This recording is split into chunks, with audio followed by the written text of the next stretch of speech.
नमस्ते translate family में क्रांति संभव। होंडा ने एलिवेट का ग्लोबल प्रीमियर कर दिया है। उसका वॉकअबाउट, उसका वीडियो, फर्स्ट लुक हमने जारी कर दिया है हमारे चैनल के ऊपर। लेकिन जैसा हमने आपसे वादा किया था और जैसा कि हम एंटिसिपेट कर रहे थे या एक्सपेक्ट कर रहे थे, ऑब्वियसली चाहे 10 मिनट का वीडियो हो, 12 मिनट का हो, 20 मिनट का हो, बहुत सारे ऐसे एस्पेक्ट जरूर हैं जिसके बारे में आप कुछ ना कुछ एक्स्ट्रा सवाल रखे हुए होंगे। तो हमने आपसे कहा था, आपसे रिक्वेस्ट की थी कि in case you wanted to know more about Honda Elevate तो आप हमें क्वेश्चन भेजिए। तो उसी क्वेश्चन के आंसर लेकर इस वीडियो में हम हाजिर हुए हैं। कोशिश करेंगे आपके सभी सवालों के सेटिस्फैक्ट्री जवाब आपको दे पाएँ, जिससे कि इन केस आप एक ऐसी छोटी एसयूवी या एक मिड साइज एसयूवी लेना चाह रहे हैं जो क्रेटा सेल्टॉस सेगमेंट की है, तो वहाँ पर होंडा एलिवेट के लिए इंतज़ार करना सही होगा या नहीं। होंडा एलिवेट में क्या कुछ ऐसे फीचर्स हैं जो आमतौर पर ड्राइवर्स या कार बायर्स ढूंढते हैं, क्या कुछ मिसिंग है या नहीं, और प्राइसिंग को लेकर क्या कुछ बात कही जा रही है।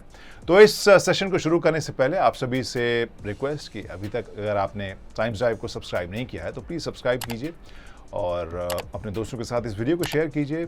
जस्ट इन केस हो सकता है कि वो भी इस सेगमेंट में कोई एसयूवी लेने की सोच रहे हो। तो शुरुआत करते हैं क्वेश्चंस का जो होंडा एलिवेट के वीडियो के बाद आई और जिस सेगमेंट में आई है क्रेटा और सेल्टॉस, तो उससे कंपेयर करें तो कहानी कैसी बनती है। तो पहला सवाल जो है वो ऑब्वियस सा सवाल है कि कब ये लॉन्च होगी, जो बहुत सारे हमारे दोस्त पूछना चाह रहे थे या जिन्होंने पूछा भी, और उस हिसाब से जो हमें जानकारी मिल रही है जुलाई में इसकी बुकिंग शुरू होगी और फेस्टिव सीजन में इसकी बिक्री शुरू होगी। तो उम्मीद हम कर सकते हैं कि मे बी अगस्त लेट या सितंबर में भी उस वक्त में जो हम देखते हैं पूरे देश में जो शुरुआत होती है फेस्टिव सीजन की, उसी दौरान शुरू होती है देश के अलग अलग हिस्से में। सो आई एक्सपेक्ट कि वहाँ पर आपको इसकी कीमतों का पता चल जाएगा। और expected on road price for top and please, तो यहाँ पे दो सवाल हैं। Expected on road price for the top end of Honda elevate, और इसके अलावा क्या बेस वेरिएंट अंडर 11 लाख आ सकता है।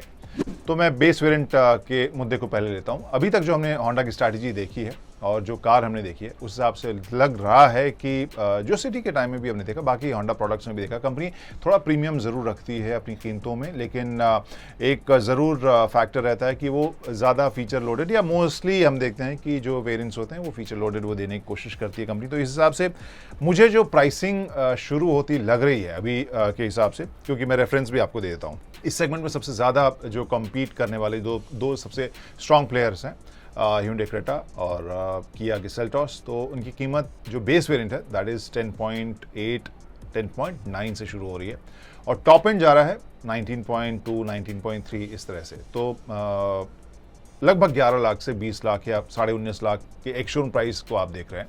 और यहाँ पे जो मुझे लग रहा है कि हो सकता है कि 12 लाख 12.5 लाख के आसपास से शुरू हो जो होंडा एलिवेट है, क्योंकि यहाँ पर हम इंजन ऑप्शंस भी अलग अलग जो बाकियों में देख रहे हैं, इसमें एक ही इंजन ऑप्शन आपको देखने को मिलेगा और हो सकता है वेरिएंट्स कम हो। तो मुझे लग रहा है कि 12 12.5 से लेके 19-20 लाख या बेसिकली 12 से 19 का एक रेंज मेरे हिसाब से ठीक रहेगा इस एलिवेट के लिए। और जितना ट्रैक रिकॉर्ड हमने होंडा का देखा, हो सकता है कि इस तरह की प्राइसिंग हमें देखने को मिले। आप मेरे से अग्री कर रहे हैं या नहीं, या मेरे स्पेकुलेशन से आप इत्तेफाक रखते हैं कि नहीं, please let us know in the comment section. अब एक सवाल आ रहा है होंडा की एलिवेट जो आने वाली है और जो किया सेल्टॉस आने वाली है जो अपडेटेड अवतार में, वहाँ उनके बीच में पहली नज़र में मुझे क्या लग रहा है कि दोनों में से क्या प्रेफर किया जा सकता है। तो यहाँ पे मैं कहूँगा आप सभी से जो भी इस सेगमेंट में गाड़ी लेना चाह रहे हैं कि होंडा के एलिवेट की कीमतों का इंतज़ार कर लीजिए, क्योंकि यहाँ पर दो ख़ास यूएसपी के साथ ये कंपनी इस कार को पेश करती नज़र आ रही है। एक तो इसका लुक आपको काफ़ी अलग लगेगा। जो आमतौर पर हम होंडा की गाड़ियों को देखते हैं, थोड़े से डिज़ाइन जो हैं वो ऐसे जर्नलिस्टिक टाइप के होते हैं जहाँ पर ज़्यादातर कस्टमर्स को पसंद आता है। वो बहुत ही ज़्यादा पोलराइजिंग डिज़ाइन नहीं होता है और इसकी वजह से कई बार बहुत ही डिस्टिंक्ट डिज़ाइन भी आपको नहीं मिलता है। तो ऐसे में जो मुझे एलिवेट का डिज़ाइन जो पूरी फ़िलॉसफी लग रही है वो काफ़ी सॉलिड, एक बड़ी बॉक्सी वाली फील जो सेगमेंट में आमतौर पर हम जो देख रहे हैं कि कॉम्पैक्ट एसयूवी सेगमेंट में एक ज़्यादा कार टाइप की फील के साथ गाड़ियाँ आ रही है, ये एक बहुत ही बॉक्सी एसयूवी टाइप की फील के साथ कंपनी ने डिज़ाइन की है। सो लुक के हिसाब से मुझे एक डिस्टिंक्ट एलिमेंट लगा। इसके अलावा जो स्पेस है होंडा एलिवेट में, वो मुझे लगता है कि इसकी यूएसपी बनने वाली है। सेकेंड रो स्पेस भी, और जो लग स्पेस है तो उसके बारे में तो कंपनी कह रही है कि सेगमेंट में बेहतरीन वो लेकर आ रही है 458 लीटर का, लेकिन जो सेकेंड रो स्पेस है वो भी मुझे लगा कि टॉल पैसेंजर्स के लिए, न सिर्फ नी room, leg room, Thai support, head room, बल्कि जो विड्थ भी था वो ठीक ठाक निकल कर आ रहा है। तो मुझे लग रहा है कि जो सेकेंड रो स्पेस भी है, so overall space I think elevate की एक यूएसपी हो सकती है। तो जो लुक है वो और जो स्पेस है वो उस हिसाब से वो सॉलिड प्रोडक्ट अभी तो मुझे लग रही है, लेकिन एक तो ड्राइव करना बाकी है, उसकी प्राइसिंग का इंतजार भी चल रहा है। तो इन दोनों के बाद ही मैं बता पाऊंगा, लेकिन मुझे लगता है कि वेट कीजिए, तब हम फाइनली बताएंगे कि इनमें से कौन सी आप को लेनी चाहिए। और ये जो जवाब मैंने दिया उसी से जुड़ा हुआ अगला सवाल है, तो ऑब्वियसली उसका जवाब मैं दे चुका हूँ कि which would be better, Honda elevate, Kia Seltos facelift और XUV700। तो यहाँ पे मैं फिर से दोहरा देता हूँ, इंतज़ार कीजिए, प्राइसिंग का पता चल जाए, उसके बाद कहानी साफ होगी। Should we really call it SUV और कॉम्पैक्ट SUV, डजंट मैटर, क्योंकि बहुत सारे लोग इंटरनेशनली अगर हम देखें या इंडियन कॉन्टेक्स्ट में देखें, कई सारे लोग SUV भी नहीं कहना चाहते इन गाड़ियों को जो 4x4 नहीं है। कई लोग ऑफ रोडर को ही केवल SUV मानते हैं, कुछ लोग माइक्रो SUV को सिर्फ गिमिक मानते हैं, और कुछ इसे कॉम्पैक्ट या मिड साइज SUV कहते हैं। सो नॉमेनक्लेचर से बहुत ज़्यादा फ़र्क मुझे नहीं पड़ता है, आई डोंट नो। कंपनीज भी शायद, आई गेस, या कस्टमर्स भी जो हैं वो मोरलेस क्या देखते हैं, प्राइस रेंज, उनका बजट क्या है और उसमें बेस्ट वैल्यू क्या मिल रहा है। इसके अलावा सवाल है what's the width of the car, और यहाँ पे चौड़ाई के हिसाब से आई थिंक एक दो सेल्टॉस शायद या ग्रैंड विटारा में भी इससे थोड़ी सी ज़्यादा चौड़ी हो, बट यहाँ जो डिमेंशन है वो 1790 mm का है। तो लेंथ है 4312 mm, 4312 mm, जो विड्थ है 1790 यानी 1790 mm, और जो हाइट है that is 1650 mm। Ground clearance इसकी 220 mm है।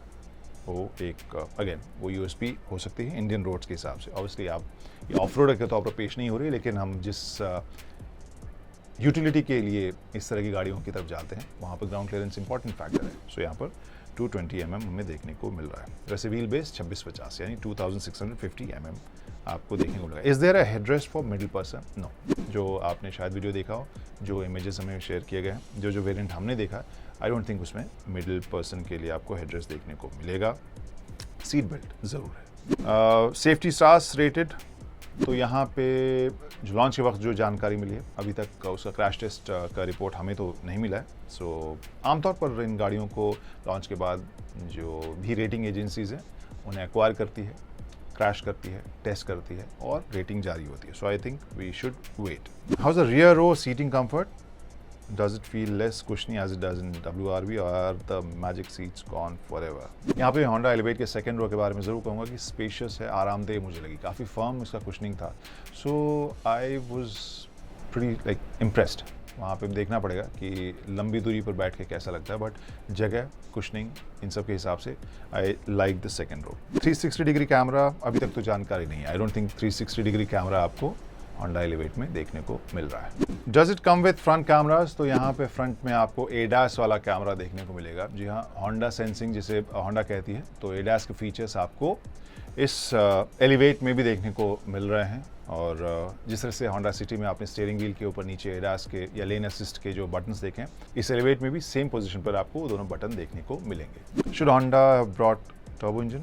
आई गेस, मुझे ऐसा लग रहा है, अभी मैंने चलाई नहीं गाड़ी, चला के देखेंगे कि इसका परफॉर्मेंस कैसा है, लेकिन जो लुक लग रहा था उसमें लग रहा था कि अगर एक टर्बो ऑप्शन होता या हो तो फिर और ज़्यादा मज़ेदार ये फीलिंग ज़रूर आएगी। 360 degree camera, ventilated seats and panoramic sunroof are missing. Will that be a deal breaker? I don't think so, क्योंकि ये फीचर्स आजकल बहुत सारी गाड़ियों में हैं, लेकिन अभी भी मेरे हिसाब से ये वो कैटेगरी में जाता है जहाँ पर कस्टमर्स इसको एक तरह से ऑप्शनल मानते हैं, उसको बेसिक नेसेसिटी नहीं मानते हैं, या फीचर रिच गाड़ी में जा रहे हैं तो ऐसा नहीं उनका मानना होता है, जो अभी तक मैंने देखा है। या डेफिनेटली एक ऐसे फीचर्स हैं जो इस सेगमेंट में बहुत सारी गाड़ियों में आ गए हैं, आने चाहिए। Deal breaker, I am not sure. Should have offered civics 1.8 naturally aspirated petrol engine? तो यहाँ पे क्वेश्चंस का सिलसिला आई गेस हम ख़त्म करते हैं इसी सवाल के जवाब के साथ कि यहाँ जो सबसे बड़ा जो फैक्टर है, क्योंकि हम गाड़ियों के बारे में कुछ भी बोल दें, टेक स्पेक्स देख के कुछ भी बोल दें,